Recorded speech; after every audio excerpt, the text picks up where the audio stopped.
Hello, I'm Alma Schneider. I'm a licensed clinical social worker and the proud mother of 4 children, one of whom has Prader-Willi syndrome. And I am Iris Miller. I'm a certified rehabilitation counselor and the proud mother of 2 children, one of whom has quadriplegic cerebral palsy and is nonverbal.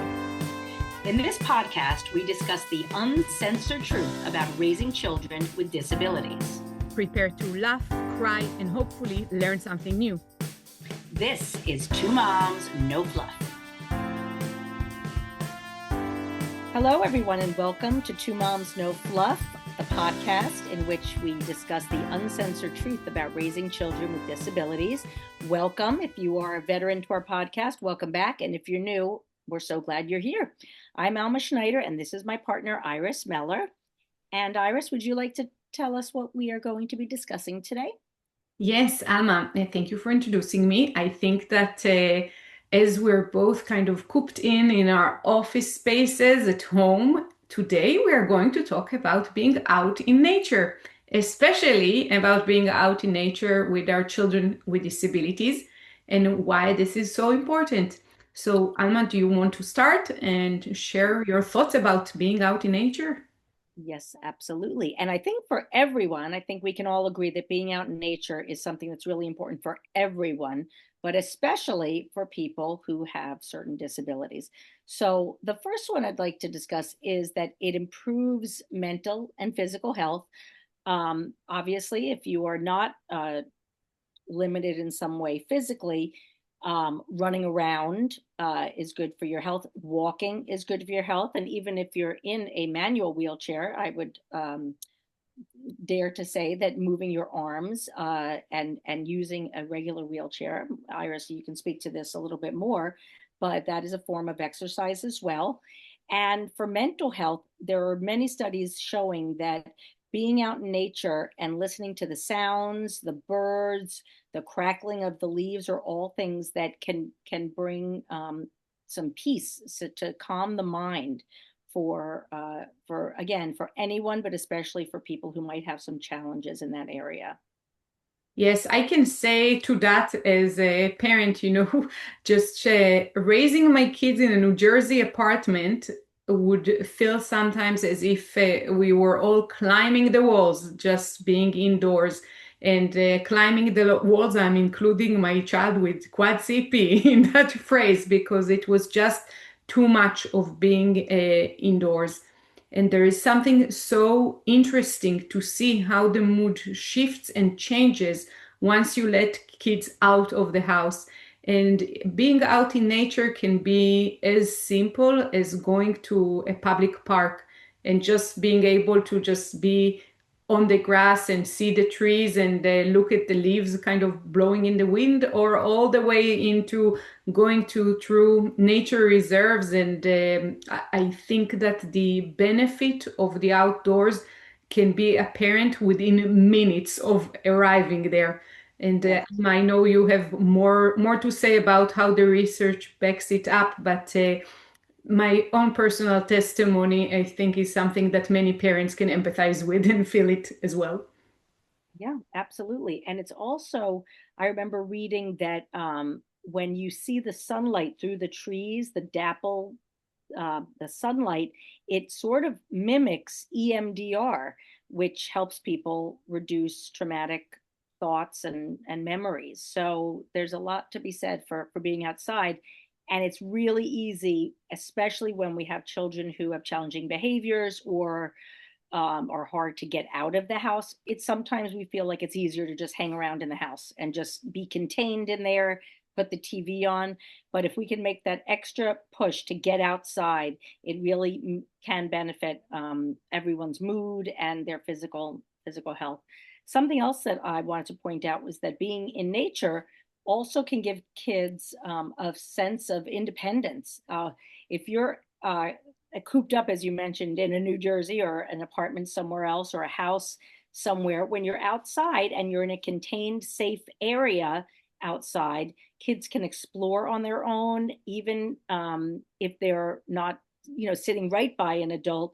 If it's a safe enclosed area, they can be off on their own, and that can foster a sense of independence and also uh, creativity, looking at things, figuring out how to play with things that are out in nature. If you're not out there with toys or the dreaded telephone, iPhone, or whatever phone your kid might have, being outside in nature is what we all used to do historically. We used to play with whatever was out in the fields, and getting kids out there and getting comfortable with playing with things that have to do with the outside, such as sticks and leaves and reeds and grass.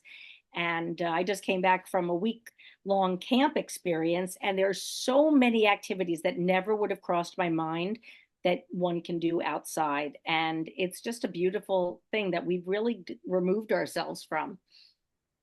Alma, I loved so many things that you just said. Oh my gosh. So, first of all, EMDR and being out in nature and walking in the forest, this is literally a tip I received when I was doing EMDR therapy after the very traumatic birth of my daughter.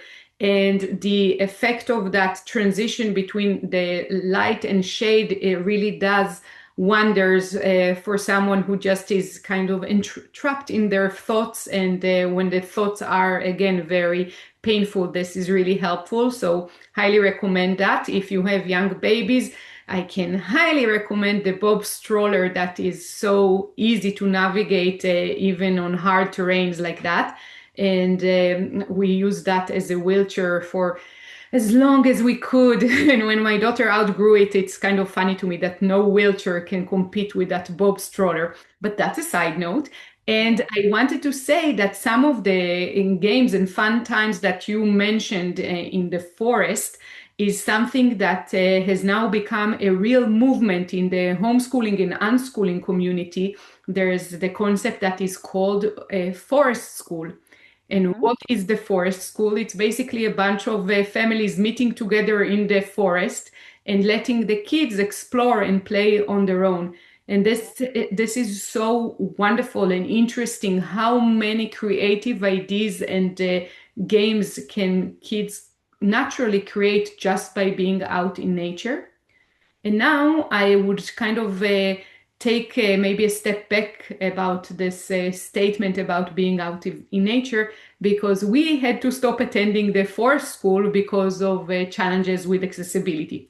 So Mm. I'll talk a little bit more about that in a second, but Alma, I'm bringing the baton back to you. Oh, I just wanted to add before you get into accessibility, which I believe is what you're going to be talking about, that it's really important to remember that cognition is improved for people who are out in nature. There are lots of studies that show when children are exploring their surroundings, it's improving their cognition because they're figuring things out. They're seeing novel things and figuring out how things work and looking closely at insects, and it just creates new neural pathways. And it's something that we don't think about, that something as simple as being outside in a new environment, and that's kind of goes along with traveling. It just your eyes are open to so many new things. And it reminds me of when Lincoln, my son, was first born.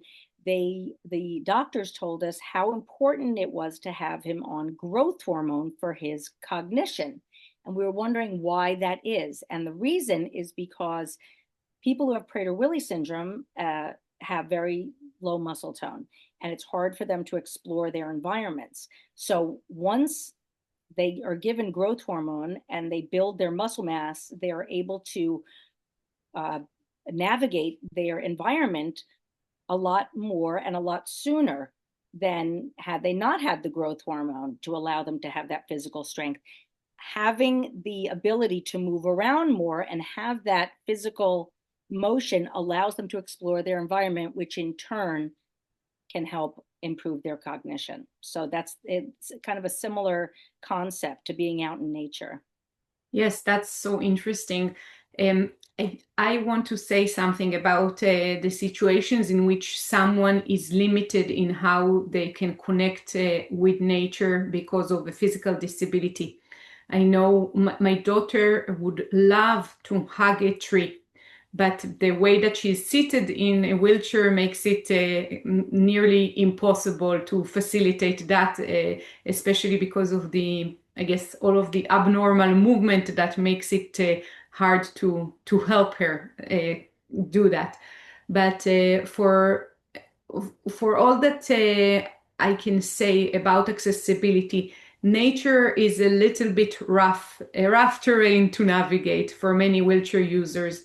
And without the help of good intending people and the assistance of assistive devices like matted pathways and paved or built pathways that are wheelchair accessible, for many people, the access to nature is very limited. And I want to encourage any and every parent or member or ally of the disability community that is watching this episode, please speak up. Please connect with your local city parks, with the parks that are outside of your city or county that you visit often, and check in with them to see what are their plans, what are they offering to people with disabilities, just to make sure that we all can equally enjoy nature, which is something that we are all meant to be a part of. And the times that we had conversations, Alma and myself, with cities and with counties about accessibility and public parks, 99% the response was so positive, and people just jump on the suggestions and incorporated changes to make the spaces accessible. So please help us with that movement. And if you want Alma or myself to help as a part of our activities in 1in6support.org, we'll be happy to come and have conversations and workshops and consulting sessions to help places be more inclusive and accessible to all. That's right. And just as a final thing to add, sensory gardens are something that can be really useful as long as there's an enclosed space, again, for children who might try to leave, elope, as we say in the disability world. It's really important that whatever types of outdoor activities, outdoor programs we have for our children with disabilities, that they are safe and that there are wheelchair accessible bathrooms nearby, so that people who need that will be able to have that, because you can't go somewhere if there's no bathroom nearby, especially with a child. Yes, changing places, restrooms everywhere. Anyway, Alma, thank you so much for all of those insights. And now I'm ready to close the episode and run outside. All right, everybody go have a picnic outside, bring your blanket. Even just sitting outside in nature, not even doing anything in nature, is going to be beneficial for you and your children. Have a great day. Thank you. Bye-bye. For more information, please go to www.twomomsnofluff.com. Thank you. If you like this podcast, please subscribe and give it a 5-star rating so more people can hear it. Thank you.